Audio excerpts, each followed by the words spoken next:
ఇదే అంశంపై చర్చలో పాల్గొంటున్నారు అధికార తెలుగుదేశం పార్టీ నుంచి ఆ పార్టీ నేత శాసనమండలి మాజీ సభ్యులు ఎస్ రామకృష్ణ గారు, అలాగే వైఎస్ఆర్ కాంగ్రెస్ పార్టీ నుంచి ఆ పార్టీ అధికార ప్రతినిధి కొండా రాజీవ్ గారు డిబేట్లో జాయిన్ అవుతున్నారు. కొండా రాజీవ్ గారు, ఎప్పటికైనా క్లారిటీ వచ్చినట్టేనా? అసలు డేటా సెంటర్ వల్ల ఉద్యోగాలు రావు, దానివల్ల సరైన రీతిలో ప్రభుత్వం డీల్ చేయలేదు, అబద్ధాలు చెప్తోందని మీరు పదే పదే మాట్లాడుతున్నారు. స్వయానా గూగుల్ సీఈఓ సుందర్ పిచై కూడా ఆయన సంబంధించిన వీడియో కూడా మీరు చూశారు. అందులో ఇంపార్టెంట్ అంశాలని ఇప్పుడు 10 టీవీ కూడా ప్రసారం చేసింది. అంటే ఇది ఒక ల్యాండ్ మార్క్ ప్రాజెక్ట్ కాబోతుంది, విశాఖకు సంబంధించి డెవలప్మెంట్కు ఒక తలమానికం కాబోతుందని సుందర్ పిచై ప్రస్తావించారు. మీరేమో ఉద్యోగాలు రావు, డేటా సెంటర్ అంటే ఒక 200 ఉద్యోగాలే అని చెప్తున్నారు. సతీష్ గారు, మీకు మీతో పాటు పాల్గొన్న మాజీ ఎమ్మెల్సీ గారికి 10 టీవీ న్యూస్ ఛానల్ వీక్షకులందరూ కూడా నా హృదయపూర్వక నమస్కారాలు. Good evening one and all. YSR Congress party ఎక్కడా కూడా ఈ రాష్ట్రానికి వచ్చేటువంటి పెట్టుబడిలో లేదంటే ఎవరన్నా సంస్థలు నెలకొల్పుతారో అంటూ దానికి ఎట్టి పరిస్థితుల్లో వైఎస్ఆర్ కాంగ్రెస్ పార్టీ వ్యతిరేకం కాదు. ఈ రాష్ట్రానికి పెట్టుబడులు రావాలి, సంస్థలు రావాలి, రాష్ట్రం అభివృద్ధి చెందాలి, ఉపాధి ఉద్యోగ అవకాశాలు కావాలి, రాష్ట్ర రెవెన్యూ అభివృద్ధి చెందాలి అనేటువంటి లక్ష్యంతోనే మేము గత 5 ఏళ్ళు కూడా మేము పరిపాలన చేయడం జరిగింది. జగన్మోహన్ రెడ్డి గారి నాయకత్వంలో ఖచ్చితంగా ఇప్పుడు వచ్చే గూగుల్ డేటా సెంటర్ అని వీళ్ళు ఏదైతే చెప్పుకుంటా ఉన్నారో, which is the collaboration work with Adani గారు కూడా ఆయన ట్వీట్ చేశారు, అది అందరికీ తెలుసు. మేము ఆ సంస్థకు వ్యతిరేకం కాదు, బట్ మేము ఏదైతే అడుగుతున్నామో అది ఇప్పటికీ కూడా రాలేదు. మేము ఒకటే అడుగుతున్నాం, ఇప్పుడు మీరు అన్నారు మేము 200 ఉద్యోగాలే వస్తున్నాయని చెప్పి మేము ప్రచారం చేస్తున్నాం మీరు అన్నారు. ఇదే నేను తప్పు అంటున్నా. 200 ఉద్యోగాలు వస్తాయనేటువంటి చర్చ వీళ్ళ కేబినెట్ లో జరిగింది. ఎస్ఐపిబి సమావేశం తేల్చి చెప్పిందని చెప్పి వీళ్ళ ఈ తెలుగుదేశం పార్టీ అధికారిక పాంప్లెట్ పత్రిక అయినటువంటి ఈనాడులో కూడా రాశారు. దాని తర్వాతే మా అందరికి అనుమానాలు కలిగాయి. దాన్ని నివృత్తి చేయాల్సినటువంటి బాధ్యత ప్రభుత్వం మీద ఉంది.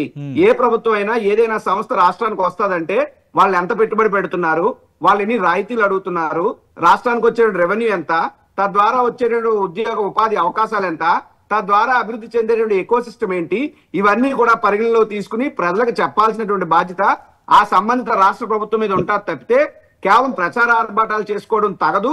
మీ యొక్క మాటలు నమ్మే పరిస్థితిలో లేవు అని ఎందుకు అన్నామంటే, ముందు 200 ఉద్యోగాలు అని చెప్పి ఎస్ఐపిబిలో కానీ ఈనాడులో కానీ మాట్లాడినటువంటి సోకాల్డ్ నాయకులంతా ఇప్పుడు వచ్చి 1,90,000 ఉద్యోగాలు గూగుల్ డేటా సెంటర్ ద్వారా విశాఖపట్నంలో వస్తున్నాయంటే వాట్ ఐ పిటీ సార్. నేను కంప్యూటర్ సైన్స్ ఇంజనీర్ నేనండి, I'm an automation testing software engineer. నేను నాకు అవగాహన ఉంది కాస్త. గూగుల్ సంస్థ ఎంటైర్ ప్రపంచంలో ఉన్నటువంటి ఉద్యోగుల సంఖ్య 1,87,000 మంది. ఒక విశాఖపట్నంలో 1,90,000 ఉద్యోగాలు అంటే హాస్యాస్పదం కాదా? అంటే మీరు చెప్పేటువంటి మాటలకి ఎస్ఐపిబిలో వచ్చినటువంటి చర్చలకి ఏమైనా సంబంధం ఉందా? కాబట్టే మేము నారా లోకేష్ గారు, చంద్రబాబు నాయుడు గారు, తెలుగుదేశం పార్టీ నాయకుల మాటలో మేము పరిగణలో తీసుకోదలుచుకోలేదు. వీళ్ళు ప్రచారాల ఆర్భాటాలకే ఉన్నాయి తప్పితే ఇంకోటి కాదు. మేము అధికారంగా గూగుల్ సంస్థ నుంచి ప్రకటించమని అడిగాం ఎన్ని ఉద్యోగాలు వస్తున్నాయి. 22,000 కోట్ల రూపాయలు రాయితీలు అన్నారు కదా, 87,000 కోట్ల ఎంత పెట్టుబడి అన్నారు కదా. మరి ఆ రెండు చెప్పిన వాళ్ళకి ఎన్ని ఉద్యోగాలు వస్తాయో చెప్పడానికి ఏమి ఇబ్బంది? అంటే గూగుల్ అనేది ప్రపంచంలోనే అతి పెద్ద బ్రాండ్ ఉన్న సంస్థ. గూగుల్ ప్రపంచంలోనే అత్యంత ఎక్కువ కెపాసిటీతో ఒక డేటా సెంటర్ని తీసుకొస్తుంది. ఖచ్చితంగా దాని ఇంపాక్ట్ ఉండదా? ఖచ్చితంగా దానివల్ల మిగతా కంపెనీలు, దాని మీద డిపెండ్ అయ్యే కంపెనీలు, అలాగే విశాఖ పెర్ క్యాపిటల్ ఇన్కమ్ పెరగడం, ఇవన్నీ కూడా రేపొద్దున అభివృద్ధికి ఆలంబనంగా నిలవా? మీరు మొదటగానే ఈ విధంగా మాట్లాడడం వల్ల పెట్టుబడుల వ్యతిరేక పార్టీ వైసీపీని ముద్ర పడుతోంది. వాస్తవం కాదా? ఆ ముద్ర ఆ బురద మాకు అంటిస్తా ఉన్నారు. మేము ఒకటే చెప్తా ఉన్నాం, ఇది చంద్రబాబు నాయుడు గారు తీసుకొచ్చిన ప్రాజెక్టు, నారా లోకేష్ తెచ్చిన ప్రాజెక్టు కాదు. ఇది ఈ అదానీ డేటా సెంటర్ దానికి 200 మెగావాట్ల కెపాసిటీతో 100 ఎకరాలు కూడా జగన్మోహన్ రెడ్డి గారి నాయకత్వంలో మేము అలొకేట్ చేసాం. ఆ రోజు మేము వారితో ఏం చెప్పాం, డేటా సెంటర్ తో ఎక్కువ ఉద్యోగాలు అవకాశం ఉండదు కాబట్టి డేటా సెంటర్ తో పాటు మేము ఇచ్చినటువంటి స్థలాల్లో you establish development centres, IT parks కట్టండి, ఐటీ టవర్స్ కట్టండి, you develop an eco system which ultimately provides 25K employment for the youth of Andhra Pradesh అని చెప్పి మేము ఎంఓయూ చేసుకున్నప్పుడే వాళ్ళ కండిషన్స్ పెడితే అప్పుడు దానికి అంగీకరించారు. Not only Google sir, Google ఎంత పెద్ద సంస్థ, వీ హ్యావ్ ఇన్ఫోసిస్ పెద్ద సంస్థ కాదా? దాని కార్యకలాపాలు విశాఖపట్నంలో జగన్మోహన్ రెడ్డి గారి నాయకత్వం ప్రారంభం కాలేదా? టీసీఎస్ పెద్ద సంస్థ కాదా? దాంతో ఒప్పందాలు జగన్మోహన్ రెడ్డి గారి నాయకత్వంలో మేము కుదుర్చుకోలేదా? గ్లోబల్ ఇన్వెస్టర్స్ సమిట్ మేము పెట్టలేదా? లేదా అంబానీని తీసుకురాలేదా? ఆదానీని తీసుకురాలేదా? టెస్లా కో ఫౌండర్ విశాఖపట్నం తీసుకురాలేదా? వాట్ నాట్, మేమేం చేయలేదు. రాజీవ్ గాంధీ గారు, ఆంధ్రప్రదేశ్ ఎవరు ఆస్తి కాదు, ప్రభుత్వం అనేది శాశ్వతం, పార్టీలు పాలనలు మారుతుంటాయి. మీరు చేసిన మంచి వారు కాదనరు చంద్రబాబు నాయుడు. సుందర్ పిచై తన ఇంటర్వ్యూలో ఈ పెట్టుబడి వల్ల ఆ ప్రాంతం పూర్తిగా మారిపోతుంది, విశాఖలో ఏర్పాటు చేయబోయే డేటా సెంటర్ వల్ల దీని అనుబంధ రంగాలు పరిశ్రమలు మరింత వేగంగా పురోగమించగలవు, గూగుల్ ఇంటర్నల్ చాట్ బాట్తో పాటు ఏఐ ప్రొడక్ట్ మొత్తం విశాఖ డేటా సెంటర్ నుంచే కార్యకలాపాలు చేపట్టే అవకాశాలు ఉన్నాయి. ఇదే ఆయన చెప్పింది. అంటే ఇదంతా రేపొద్దున ఒక బిగ్ బూమ్కి కారణం కాదంటారా? దాని ద్వారా ఉద్యోగాలు కల్పన కాదంటారా?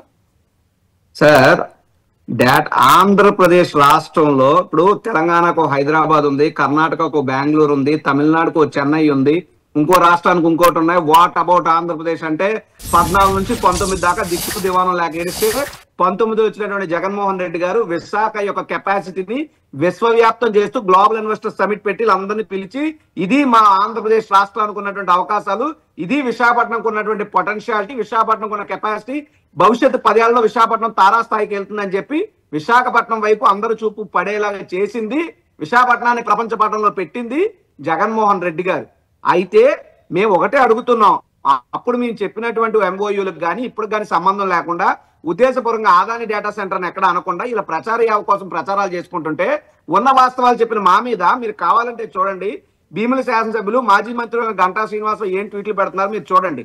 మేమేదో ఆ గూగుల్ డేటా సెంటర్ ను వద్దంటున్నామని, దానివల్ల మేమేదో దుష్ప్రచారం చేస్తున్నామని వీళ్ళు మా మీద ప్రచారం చేస్తూ ఒకవైపు, ఇంకోవైపు వీళ్ళు ఏదో దైవాంశ సంబూతుల్లాగా నారా లోకేష్ చంద్రబాబు నాయుడు గారు వచ్చే కంపెనీలు తెచ్చారు గత 5 ఏళ్లలో ఏమీ తేలేదని చెప్పి ఇంకో పక్క దుష్ప్రచారం చేస్తుంటే, బాబు అది కాదు, ఇదిగో నేను ఒకటే అడుగుతున్నా, మీరు ఇన్సెంటివ్స్ అన్నారు, ఇన్సెంటివ్స్ ఎన్ని, అసలు యూజ్ చేసేటువంటి వాటర్ ఒక రోజుకి ఎంత వాటర్ యూజ్ అవుతుంది, ఎంత వేస్ట్ వాటర్ సీలోకి రిలీజ్ చేస్తారు, ఎంత పవర్ కన్జంప్షన్ అవుతుంది, ఎంత కార్బన్ డైఆక్సైడ్ రిలీజ్ అవుతుంది, దానివల్ల ఎన్విరాన్మెంటల్ డ్యామేజ్ ఎంత జరుగుతుంది, ఇవన్నీ కూడా పరిగణలోకి తీసుకోవాలి. అసలు కేస్ స్టడీ ఏమైనా చేశారా మీరు?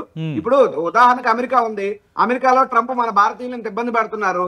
ఇటువంటి పరిస్థితుల్లో నిజంగా ఇంత డెవలప్మెంట్ రాజు గారు అంత అంచనా లేకుండానే 1,31,000 కోట్ల ప్రాజెక్టు గూగుల్ ఇక్కడ పెడుతుందా? అవకాశాలు ఏమి ఇవన్నీ అంచనా వేయకుండానే. రెండోది ఎనర్జీ ఎలా తీసుకుంటారు, ఏం జరగబోతుంది అనేది కూడా సుందర్ పిచై ప్రస్తావించారు. సతీష్ గారు I request you, I urge you, ఇప్పుడు నేను విశాఖపట్నం వాసినే, విశాఖపట్నానికి నీళ్లు కొరత ఉందో లేదో తెలిసినటువంటి వ్యక్తులు, ఎండాకాలం వస్తే నీళ్ల కోసం రోడ్ల మీద ట్యాంకుల దగ్గర బిందెలు పట్టుకుని కొట్లాడుకునేటువంటి పాత నగర పరిస్థితులు తెలిసినటువంటి వ్యక్తులు, అవన్నీ గూగుల్ కి అనవసరం కదా. గూగుల్ కి ఎవరు ఇన్సెంటివ్స్ ఇస్తే అవే వాళ్ళు తీసుకుంటారు. బట్ ఆలోచించాల్సినటువంటి బాధ్యత రాష్ట్ర ప్రభుత్వాన్ని. నేను తప్పని కూడా ఏమనట్లే, మీరు ఇంత పెట్టుబడి ఇంత రాయితీలు ఇచ్చి మేము ప్రజలుగా ఇన్ని త్యాగాలు చేసినప్పుడు 2 లక్షల ఉద్యోగాలు వస్తే వెల్కమ్, మేమే దండే జనం పెడతాం. కానీ అది ఎంత అని చెప్పకుండా దాగుడు మూతలు ఎందుకు ఆడుతున్నారు? ఒకటి, మీరు 1 నిమిషం నాకు అవకాశం ఇస్తే రాష్ట్ర ప్రజలకు కూడా 1 నిమిషం చెప్పాల్సిన అవసరం బాధ్యత మా మీద ఉంది. మేమేం చేసామో కూడా. సార్ విశాఖపట్నానికి అంటే ఉత్తరాంధ్ర అని చెప్పి పెద్దలు అన్నారు కాబట్టి నేను అదే ఉత్తరాంధ్ర ప్రాంతానికి చెందినోడు కాబట్టి నేను చెప్పాల్సిన బాధ్యత నా మీద ఉంది. విశాఖపట్నానికి యోకోహామా టైర్స్ జగన్మోహన్ రెడ్డి గారు తీసుకొచ్చారు, ఇన్ఫోసిస్ జగన్మోహన్ రెడ్డి గారు తెచ్చారు, టీసీఎస్ తో ఒప్పందం జగన్మోహన్ రెడ్డి గారు చేశారు, తయారీకి సిద్ధంగా ఓపెనింగ్ సిద్ధంగా ఉన్నటువంటి ఇనార్బిట్ మాల్ జగన్మోహన్ రెడ్డి గారు తెచ్చారు, టీసీఎల్ కి సంబంధించినటువంటి టీవీ ప్యానల్స్ తయారు చేసేటువంటి సంస్థ క్యాడ్బరీ సిసిటీ గాని, లేదా బందర్ పోర్టు, రామాయపట్నం పోర్టు, లేదా Mulapeta port, Paderu medical college, Vizianagaram medical college, Narsipatnam medical college, Parvathipuram super speciality hospital, Kopparthi electronic manufacturing unit, 50,000 employment cluster అది. అదే సెంచరీ ప్లైవుడ్ గాని, ఎంఎస్ఎంఈ పార్క్ జిందాల్ వారు 45,000 ఎంప్లాయ్మెంట్ గాని, నిన్న కాక మన ప్రధానమంత్రి గారు ఒరవకల్లు 2,500 కోట్ల ప్రపోజల్స్ పెట్టి ఆ ప్రాజెక్ట్ అనుమతులు తెచ్చింది జగన్మోహన్ రెడ్డి గారు. కోకోకోలా రాంబిల్ జగన్మోహన్ రెడ్డి గారు, పెప్సీ సిసిటీ జగన్మోహన్ రెడ్డి గారు, ఇవన్నీ జగన్మోహన్ రెడ్డి గారు చేశారు. కాదు, ఎన్ని ఉద్యోగాలు వస్తాయో క్లారిటీ లేదు కాబట్టి డేటా సెంటర్ వద్దందామా, డేటా సెంటర్ ని మళ్ళీ తిరిగి గూగుల్ రాష్ట్రంలో పెట్టుకోమని చెప్దామా వచ్చింది. మేము వద్దని అంటలా. సతీష్ గారు మమ్మల్ని దయచేసి రాంగ్ గా ప్రొజెక్ట్ చేస్తుంది కొంత సెక్షన్ ఆఫ్ మీడియా, రాజకీయ పార్టీలుగా లోకేష్ గారు, చంద్రబాబు నాయుడు గారు. మేము వద్దని అంటలా, నిజాలు చెప్పండి అంటున్నాం. బాకాలు వదద్దు, భవిష్యత్తు పరిస్థితులు ఏంటో క్లారిటీ ఇవ్వమని అడుగుతున్నాం. నీళ్ల కోసం, విద్యుత్ కోసం కొట్లాటలు జరుగుతున్నాయి సార్ మన భారతదేశంలో, అంతర్రాష్ట్రాల్లో. అవన్నీ త్యాగాలు చేయడానికి సిద్ధపడినటువంటి యువతగా మాకు ఎన్ని ఉద్యోగాలు ఇస్తారో చెప్పాల్సినటువంటి బాధ్యత మీకు ఉందని అడగడం మా హక్కు. ఎందుకు చెప్పరు? ఏమని చెప్పండి. రెండోది, రాజీవ్ గారు 2026 నుండి 2030 మధ్య కాలంలో దీన్ని పూర్తి చేస్తామని సుందర్ పిచై చెప్పారు. నెక్స్ట్ ఆంధ్రప్రదేశ్లో ఎన్నికలు 2029లో జరగబోతున్నాయి. అంటే దాదాపు అప్పటికే దానికి ఒక రూపం వస్తుంది సుందర్ పిచై చెప్పిన మాటలు బట్టి. నిజంగా ఉపాధి లభించట్లేదు, రాష్ట్రానికి అన్యాయం జరుగుతుందంటే ఖచ్చితంగా మీతో పాటు మాలాంటి వాళ్ళందరూ కూడా ప్రశ్నిస్తాం. అటు అమెరికా తర్వాత అత్యంత ప్రతిష్టాత్మకంగా ఒక డేటా సెంటర్ గూగుల్ పెడుతున్నప్పుడు మనం ఈ విధంగా రప్చర్ చేయడం అనేది రాష్ట్ర ఇమేజ్కి డ్యామేజ్ చేసే అంశం కాదా? రేపొద్దున మరికొన్ని కంపెనీలు రావడానికి ఇది ఒక ప్రాతిపదిక అవ్వదా? సార్, ఒకటి, ప్రతిపక్ష పార్టీగా విమర్శలు చేయొచ్చు, విషయం కక్కకూడదని పెద్దలు చెప్పారు, అది వాస్తవం. మేమేం విషయం కక్కట్లేదు, విమర్శలే చేస్తున్నాం. మేము అడిగినటువంటి విమర్శల్లో ఉన్నటువంటి ప్రశ్నలకి సమాధానం చెప్పకుండా నారా లోకేష్ గారు, గుడివాడ అమర్నాథ్ గారు ఎవరైతే మాజీ ఐటీ మంత్రివర్యులు ఉన్నారో ఆయన గురించి గుడ్డు గుడ్డు అని అవన్నీ ఆ అన్నెసరీ ఓవర్ యాక్షన్ మాటలు ఎందుకు? గుడ్డు అని అనిపించుకోవడం ఎందుకు? పప్పు అని తిరిగి గుడ్డు అనడం ఎందుకు? పప్పు అని తిరిగి అనిపించుకోవడం అదే అంటున్నా. మేము చాలా ప్రజలకు ఉపయోగపడే విధంగా, ప్రజల యొక్క ఆలోచన ప్రతిబింబించే విధంగానే మా విమర్శలు ఉన్నాయి తప్ప విషం కక్కే విధంగా కాదు. మేము విషం కక్కుతున్నామని ఇలా విష ప్రచారం చేస్తున్నారు. ఏ సంస్థ అయినా రానివ్వండి, దానికి సంపూర్ణ స్వాగతం మా వైపు నుంచి ఉంటుంది. కాకపోతే ఎక్కడైనా ప్రజల యొక్క నుంచి ప్రతిఘటన ఎదురైతే ప్రజల వాణిని బాణిని కూడా దిక్కులు పెక్కటిల్లేలా ప్రతిధ్వనించే ప్రతినిధిగా వైఎస్ఆర్ కాంగ్రెస్ పార్టీ రాష్ట్రంలో ఉంటుంది. అది మిడిల్ కాలేజ్ అంశమైనా మరో అంశమైనా ఏదైనప్పటికీ కూడా మేము ఇప్పుడు కూడా మరొకసారి డిమాండ్ చేసేది ఒకటే, ఈ యొక్క ఎవరైతే 40 years ఇండస్ట్రీ నారా చంద్రబాబు నాయుడు గారు ఉన్నారో ఆయన వెళ్ళి మరి గూగుల్ తెచ్చిస్తానని చెప్తున్నారు కాబట్టి ఆ గూగుల్ కంపెనీ వాళ్ళతో ఫోన్ లో మాట్లాడతారు, ఎలా మాట్లాడి అధికారికంగా గూగుల్ కంపెనీ నుండి ఇన్ని ఉద్యోగాలు వస్తున్నాయని చెప్పండి, మనం కూడా విశాఖవాసులుగా సంబరాలు చేసుకోవచ్చు, కేకులు కట్ చేసుకోవచ్చు. అవన్నీ మానేసి రామకృష్ణ గారు, మనం చూస్తున్నాం డేటా సెంటర్ పైన ఇంకా మాటల యుద్ధం కొనసాగుతూనే ఉంది. గూగుల్ CEO సుందర్ పిచాయ్ 2026-2030 మధ్య